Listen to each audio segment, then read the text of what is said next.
Mukhang maaga na dito pinaghahanda ng Los Angeles Lakers. Ang isa pa nila dito magiging superstar na pwede daw ma-match dito kay Luka Doncic at LeBron James. Sino naman kaya itong player na to? Pero teka lang dito mga pre, pag-usapan muna natin dito ang ibang teams. Dahil papalapit na nga dito ang playoffs, mas lalo pa ditong humihigpit ang labanan para makapasok lang dito sa playoffs. Kahapon sa talo ng Phoenix Suns sa Boston Celtics ay medyo lumalay na sila sa pang number 10 spot. Meron sila ditong record ng 35 wins and 42 losses. Ang Kings naman 37 wins and 40 losses. As of now, 2 games behind na sila. Meron pa naman sila ditong 5 games pero medyo mahirap to without Kevin Durant.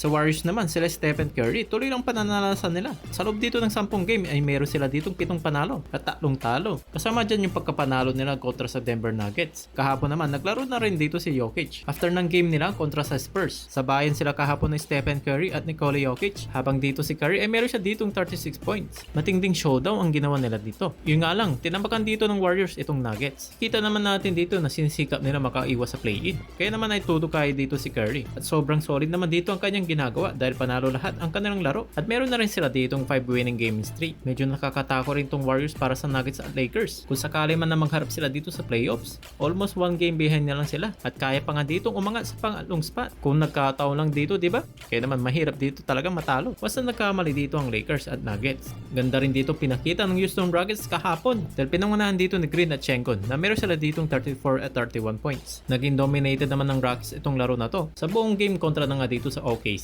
Kita naman natin na hindi sila dito basta-basta pagdating ng playoffs. Solid talaga yung in-improve ng team na to mga pre, no? Bruin nyo naman, sa nakarang season lamang ay pang 11 sila dito sa standings. Tabla-tabla sa 41 wins and losses record. Tapos ngayon literal na racket pagdating sa number 2 standings. Nakasalukuyan na meron ditong 51 wins and 27 losses lamang. Hanep dito mga pre, di ba? Kung usapan naman dito sa pwestuhan, malabo na sila dito maagaw ang kanilang second seed. Anyways, dako naman tayo dito sa Los Angeles Lakers. Hanep rin dito yung ginawa dito ng Big 3 na may combined 92 points. Bumalik na rin dito yung laro ni Luka after nila ng game sa Warriors na meron ditong 35 points. At itong si LeBron at Austin Reeves na meron ditong 30 at 27 points. At ang isa pa, buti na lang naalala dito si Dalton Kene sa pagpasok sa kanya kaagad dito ni JJ Redick. Grabe kaagad dito yung kanyang ginawang opensa. Bago naman kaagad dito natapos ang second half ay nakagawa siya dito ng 12 points. Kahit na binangko lang to, instant offense kaagad, no? Sa pagkakapanalo naman dito ng Lakers ay umangat naman sila dito sa pangatlong spot. Sa pagkakapanalo dito ng Lakers kontra sa Pelicans ay pambawi na rin ito sa pagkakatalo nila sa Warriors. At kung sakasakali man daw na hindi manalo dito ng kampyonato ang Los Angeles Lakers, ay expectin na natin, no, na may changes na naman dito ang kanilang roster. Dahil meron ditong inilabas na report na galing mismo dito yan sa Clutch Points na meron sila ditong ginawa na proposal itong Purple and Gold. Pagdating nga dito sa off-season, tinatarget nga nila itong si Giannis Antetokounmpo. Mahirap man tong isipin, no, pero bagay daw ito kay Luka Doncic at LeBron James. Sa bigat dito ni Giannis ay malaking kapalit naman dito sa Purple and Gold. Biruin mo dito si Reeves, Hachimura, Dorian Finney-Smith, Milton at pati na rin itong si Hayes. Kasama rin mga first round at second round draft pick nila. Wala naman ditong imposible kung sakasakali man mangyari ito. Sa ginawa nga ditong trade ni Luka Davis ay marami nga ditong ginulat.